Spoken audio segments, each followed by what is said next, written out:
Et voilà pour ce dernier exercice de notre fiche, l'exercice numéro 7.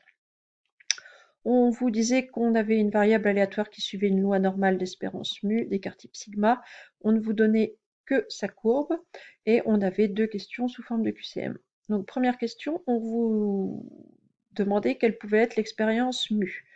Donc 4 propositions ici. Je vous rappelle que la courbe de densité d'une loi normale est toujours symétrique par rapport à la droite d'équation x égale mu.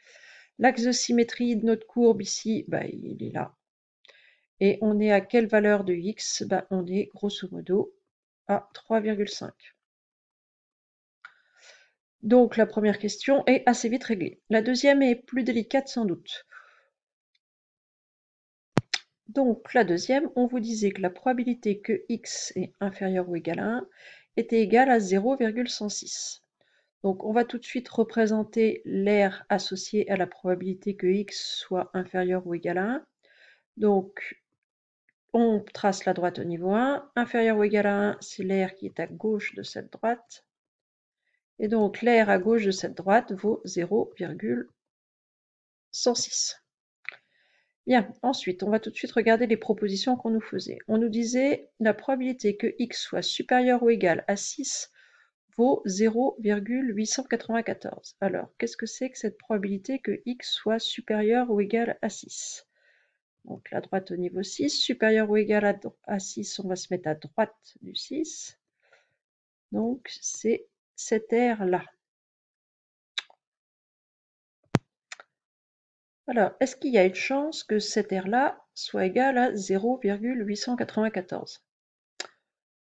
Si vous êtes un tout petit peu observateur, vous devez vous dire, cette aire-là ressemble quand même furieusement à l'aire qu'on a ici. J'ai un axe de symétrie là. Est-ce que par hasard, l'aire qu'on a ici hachurée en vert, ce serait pas la même chose que l'aire qu'on a ici hachurée en jaune?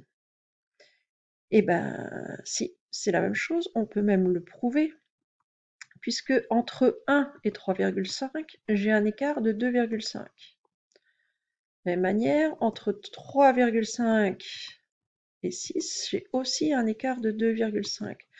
Donc, de fait, mes deux traits ici, mes deux droites, sont bien symétriques par rapport à ma droite d'équation x égale 3,5. Donc, si je plie ma courbe le long de cette droite-là, ma partie jaune va bien venir se mettre exactement au-dessus de ma partie verte. Ce qui veut dire que l'aire de ma partie verte, elle est elle aussi égale à 0,106. Donc, on me proposait que l'aire de cette partie verte fasse 0,894. Ça, je crois qu'on peut tout de suite éliminer.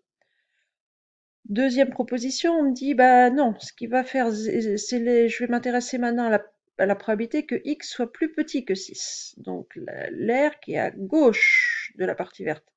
Celle-là vaut 0,106. Non, c'est à droite de la partie verte que ça vaut 0,106. À gauche, ça va faire le total 1 moins 0,106. Donc cette proposition-là ne me convient pas trop non plus. La troisième, la probabilité que x soit supérieur ou égal à 1. Supérieur ou égal à 1, c'est l'aire qui est à droite de mon 1. À droite de mon 1, on me propose 0,106, ça me plaît pas beaucoup non plus.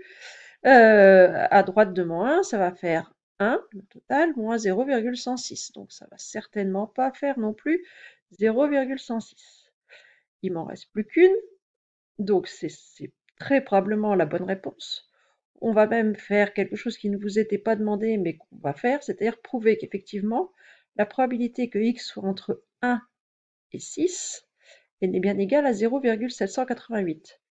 C'est quoi la probabilité que x soit entre 1 et 6? C'est l'aire qui est située entre la droite au niveau 1 et la droite au niveau 6. C'est-à-dire globalement, moi ici, c'est tout ce qui n'est pas hachuré. C'est l'aire de cette zone-là. Bon, l'aire de cette zone-là, comment est-ce que je peux la calculer? C'est assez simple. C'est l'aire totale, qui vaut 1, moins la partie jaune, moins la partie verte. C'est-à-dire les deux ayant la même aire de 0,106. Le calcul me donne en l'air de la partie qui n'est pas assurée, c'est 1, le total, moins 0,106 fois 2, une jaune, une verte. Et effectivement, si vous faites ce calcul-là à la calculatrice, vous allez trouver 0,788. C'est tout pour aujourd'hui.